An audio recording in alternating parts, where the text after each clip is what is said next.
Bonjour. Nous allons commencer. Je vous prie de prendre place.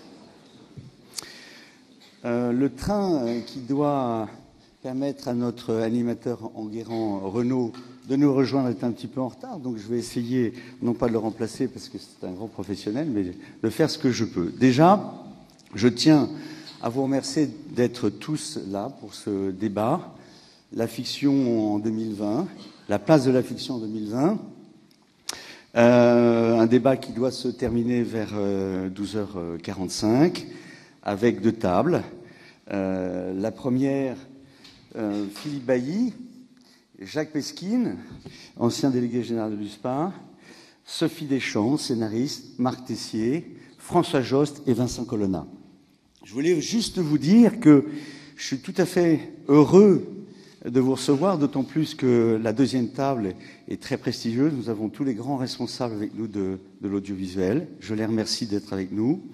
Et je me rappelle les premiers temps du Festival de la fiction à Saint-Tropez. Le discours que je tenais aux diffuseurs pour les faire venir à Saint-Tropez, je leur disais, écoutez, la concurrence est rude tout au long de l'année. Je vous propose de venir et de rester 2-3 jours avec nous en laissant les colts au vestiaire. J'ai l'impression que le discours a porté, puisqu'aujourd'hui, nous sommes tous ensemble, qu'effectivement, je n'ai pas vu d'armes, et que nous allons pouvoir débattre de notre avenir, de cette fiction. Je vous souhaite donc un bon moment passé ensemble, et je passe la parole donc au premier intervenant, qui est François Jost. Merci François. Bien, alors... Il faut parler de la fiction en 2020, c'est quelque chose que je peux faire en toute impunité, puisque je pense qu'on ne va pas se revoir dans 10 ans. Donc, je vais essayer d'imaginer les choses de façon très, très légère, et j'espère que je ne me tromperai pas, mais j'en sais rien. Alors, je pense qu'en 2020, effectivement, je m'imagine rentrant chez moi assez tard, vers 8 heures du soir ou quelque chose comme ça, parce que à cette époque-là, on travaille 10 heures par jour. La journée de 10 heures a été rétablie. J'ai 75 ans, je suis à 5 ans de la retraite, puisque Jean Sarkozy, qui est le plus jeune président de France, vient d'être élu. C'est une des premières mesures qu'il a prises. Donc, je rentre chez moi, j'ai très peu de temps, même pas le temps d'enlever mes chaussures, etc. Que la télévision m'interroge et me dit, qu'est-ce que tu veux regarder ce soir? Alors, j'ai rien compris à ce qu'elles ont dit, parce qu'en plus, TF1 et France 2 ont parlé en même temps, donc c'était pas très clair. Et elles me demandent, bon, qu'est-ce que tu as fait? Qu'est-ce que tu as passé une bonne journée? Qu'est-ce que tu voudrais voir? Plutôt un film drôle, un film érotique, un policier? Est-ce que tu es seul ce soir? Est-ce que tu es avec ta femme? Est-ce que tu es avec ta maîtresse? Est-ce que ton chien est auprès de toi? Est-ce que ton chat est rentré par la porte? Est-ce que est-ce que tu as envie de rire, de pleurer, etc. Donc il y a tout un interrogatoire, et en fonction de ça, je peux choisir mon programme. Alors il y a même sur TF1, ils ont innové, c'est formidable, parce qu'on peut recommander son repas en même temps, donc qui va avec le film qu'on voit. Alors hier j'ai regardé des mangas, j'ai pris des sushis. Ce soir j'ai une petite envie de couscous, donc je sais pas s'il y a un film d'Arcadie ou un truc comme ça. Ça serait bien. Il y a aussi une autre possibilité, c'est de prendre son disque dur de compagnie, très sympathique, qui vous connaît mieux. Donc on passe une partie de l'interrogatoire, si vous voulez, on saute cette partie, mais il y a quand même toute une discussion. Qu'est-ce que tu veux voir? Est-ce que tu veux rire? Est-ce que tu veux pleurer, etc. Alors la différence, c'est qu'il me tutoie. Je sais pas si c'est tellement mieux, parce que après tout, j'aime pas tellement qu'on me prenne comme ça de façon si familière. Il y a une autre solution, parce que quand on est quand même assez fatigué après cette journée de travail, il y a une autre solution qui est un petit peu idiote, mais enfin bon, parfois j'y accède, c'est mettre le flux des chaînes. Alors on allume la télé et on regarde ce qu'il y a à la télé.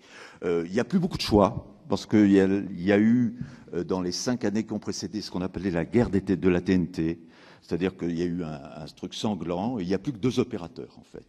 Donc il n'y a plus du tout, il n'y a plus que 2 opérateurs qui ont à peu près 3 chaînes. C'est commode parce qu'évidemment, on peut regarder ce qui passe. Alors, j'ai le choix ce soir-là entre 2 choses. Sur TF1, il y a une série qui est à son 284e épisode. C'est adapté d'un format chinois et ça s'appelle Les Réparateurs. Alors, il y a eu 24 déclinaisons dans le monde de cette histoire. C'est une histoire d'une équipe d'hommes et de femmes qui s'introduisent dans les cerveaux pour récupérer les souvenirs oubliés et les faire revivre. Bon. Sur M6, il y a aussi une émission qui a l'air intéressante, qui s'appelle Une partouze presque parfaite.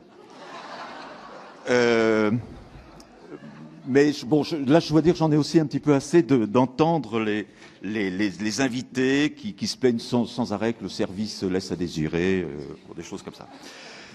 Sur France 2, il y a un épisode de la collection Du côté de chez Marc Lévy,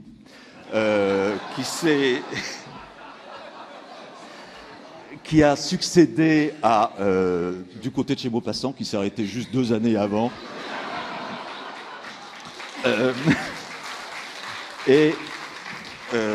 Donc bon, voilà, ça c'est aussi un choix.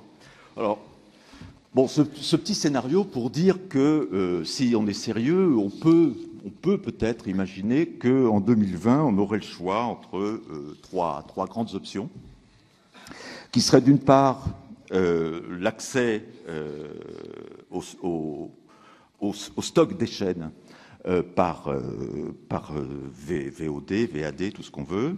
Donc toute une partie disque dur avec choix, effectivement, parce que ce que j'ai décrit existe déjà au Japon pratiquement comme projet fonctionnant.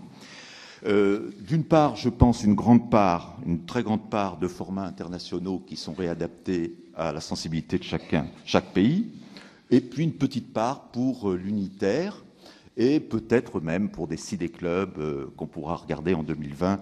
Et on pourra, par exemple, le soir où on aura vraiment assez de tout, regarder Navarro ou Julie Lescaut comme un téléclub.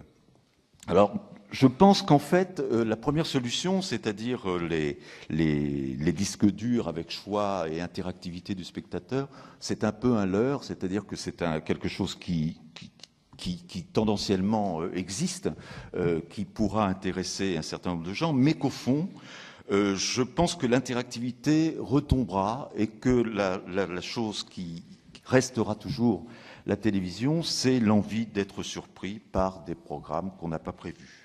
Et donc j'aurais tendance à penser que cette fonction de la télévision qui apporte du spectacle, sans que j'ai pu savoir par avance que ça sera encore très forte, et que curieusement, toutes ces fictions suivront encore essentiellement les lois aristotéliciennes du récit. Parce qu'il y a une chose qui est frappante, c'est que les années passent, mais les récits demeurent à peu près semblables, à quelques détails près. Les héros simples deviennent des héros multiples, ou les hommes deviennent des femmes, etc. Mais il n'y a pas de grand changement. Voilà. Merci.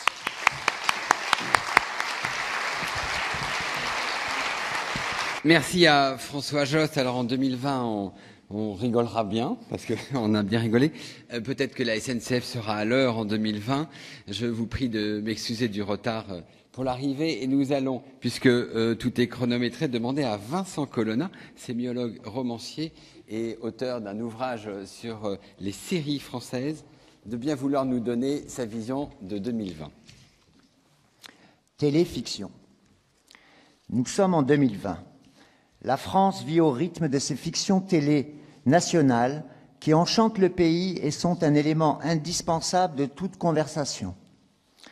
En cette rentrée, les médias bruissent de scoops et de rumeurs sur les nouvelles saisons des séries préférées du public. On se demande si tous les acteurs conserveront leurs personnages, si les intrigues seront aussi palpitantes que la saison dernière, les sujets aussi originaux. 3 opus en particulier sont l'objet de toute l'attention au sein d'un groupe de séries bouclées remarquables sur l'écologie et l'armée de l'air, un sitcom hilarant sur le harcèlement moral au travail, 2 fresques baroques sur les guerres de religion au XVIe siècle et l'Algérie coloniale. Dans le trio, il y a d'abord 48 heures, une série qui a produit un véritable choc moral chez toutes les familles qui boursicotaient. C'est une fiction feuilletonnante qui relate, sur un rythme d'enfer et beaucoup de cadavres, les enquêtes à tiroir d'un inspecteur de la brigade des finances qui a pour maîtresse une jeune juge spécialisée dans les marchés financiers. Cette fiction a eu un tel impact qu'elle a obligé le gouvernement français à préparer précipitamment un projet de loi pour taxer les gros mouvements de capitaux. Les jeunes sont attirés par une autre série intitulée « Dans le 9-3 ». C'est une fiction qui évoque par certains aspects Plus belle la vie, mais dont le climat est plutôt celui d'Engrenage. Elle met en scène une famille française convertie à l'islam qui travaille pour la brigade des stupes. L'Élysée est la dernière série dont on parle, surtout chez les seniors. Cette série raconte le quotidien du président de la République sur le modèle lointain de « À la Maison-Blanche ». Grâce à la différence des systèmes politiques, la fiction n'est pas un doublon de son modèle américain, mais une série tout à fait originale. Comment est-on arrivé ainsi à faire reculer les séries américaines et à passionner le public français pour les fictions nationales? Avant de vivre cette situation euphorique, la fiction française a connu bien des vicissitudes, au point qu'on a pu croire un moment à sa disparition. Retour en arrière. Paradoxalement, c'est la suppression de la politique des quotas qui a amorcé cette renaissance. La fiction française s'était tellement dévalorisée financièrement qu'elle était devenue une charge trop lourde pour les chaînes privées. Seules les chaînes publiques conservaient cette obligation qu'elles trouvaient au début très lourde, mais qui se révéla vite une aubaine. D'abord parce qu'un ministre de la Culture malin transposa à la fiction les mesures qui avaient permis la renaissance de l'animation en France. Dans le même temps, les chaînes publiques adoptèrent de nouvelles méthodes de travail qui révolutionnèrent la chaîne de fabrication. D'abord, une méthode soufie de contrôle de son ego, qui multiplia par 3 la qualité des relations de travail entre conseillers, producteurs, scénaristes. Ensuite, une méthode de contrôle des scénarios, l'analyse séquentielle, permit d'optimiser la qualité des personnages et des épisodes. Enfin, sur l'exemple des grands studios de cinéma, les chaînes se mirent à entretenir des renifleurs indépendants qui cherchaient des sujets nouveaux et disposaient de budgets pour les développer. En 2 ans, les chaînes publiques mirent à l'antenne des séries si époustouflantes, connurent des succès d'audience si incroyables, des ventes de DVD si faramineuses, une exportation si exponentielle que l'argent se mit à affluer. Un cercle vertueux s'était installé. Les séries françaises surpassaient désormais les séries anglo-saxonnes. La première conséquence fut que les rivalités traditionnelles entre chaînes publiques n'eurent plus lieu d'être. On vit Arte et France Télévisions travailler main dans la main. Seconde conséquence, il devint impossible aux chaînes privées de rester en dehors de cette tendance lourde. À prix d'or, elles se mirent à débaucher des conseillers de programme du secteur public, des consultants pour former ces équipes à la méthode soufie de l'ego et à l'analyse séquentielle. En 2 ans, elles rattrapèrent leur retard et réussirent à mettre, elles aussi, à l'antenne de belles fictions. On vit ainsi TF1 et M6 faire des fictions plus audacieuses que jamais. Canal+ revenir à la fiction et retrouver son génie. Dernière et ultime conséquence, l'art de raconter des histoires, cet art multiséculaire qui souffrait du mépris de l'intelligentsia française, fut désormais pris au sérieux par l'État et l'université. Des chaires furent créées au Collège de France et dans différentes académies. L'art de la narration enseigné en faculté. Les ministres, les préfets et les magistrats reçurent par circulaire la consigne de regarder les séries les plus populaires. Car comme le théâtre grec ou le théâtre classique, les séries étaient devenues tout à la fois un baromètre et un sismographe de l'identité française. Enfin, comme en Inde, Une carrière politique devint impensable sans avoir joué au moins un petit rôle dans une série populaire.